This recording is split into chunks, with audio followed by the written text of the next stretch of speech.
சகோதரர் ஆர் ஸ்டான்லியின் நாளொரு மேனியிலிருந்து இன்றைய தியானம் செப்டம்பர் 18. 80 வயது வாலிபன்.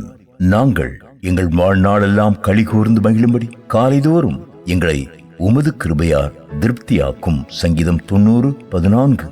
மோசையை கடவுள் அழைத்த போது அவனுக்கு வயது 80. அவன் அநேக சாக்கு போக்குகளை சொன்னாலும் தனக்கு வயதாகிவிட்டது என்று சொல்லவே இல்லை. கர்த்தரையும் அவரது மக்களையும் சேவிப்பதில் இறக்கும் வரை அவன் விறுவிறுப்பாயிருந்தான்.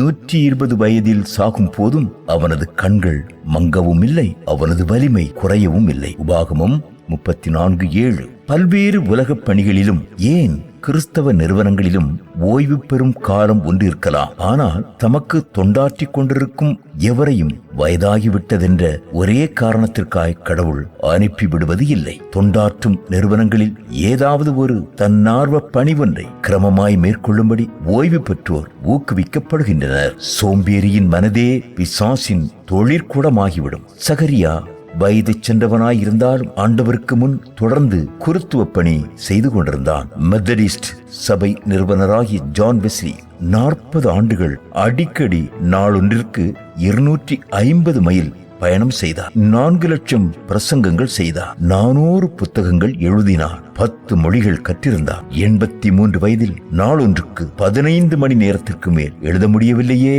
என்று நொந்து கொண்டார். முதியோர் பலரது இவ்வித சாட்சிகள் ஏராளம்.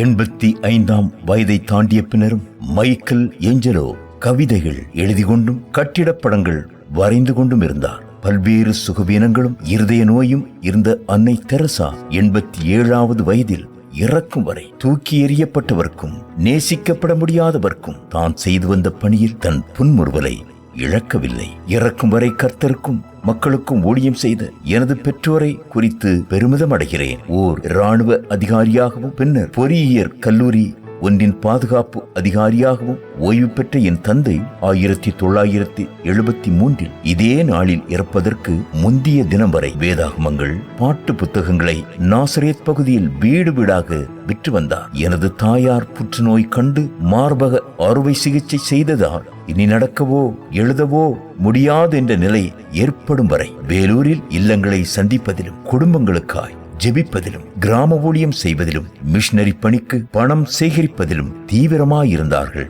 இந்த தியான நூலை எனது பெற்றோரின் நினைவாகவே அர்ப்பணித்து உள்ளேன். ஆண்டுகள் முகத்தோலை சுருங்கச் செய்யும், ஆர்வம் இழப்பதோ ஆன்மாவையே சுருங்கச் செய்துவிடும். வால்டர்சன்.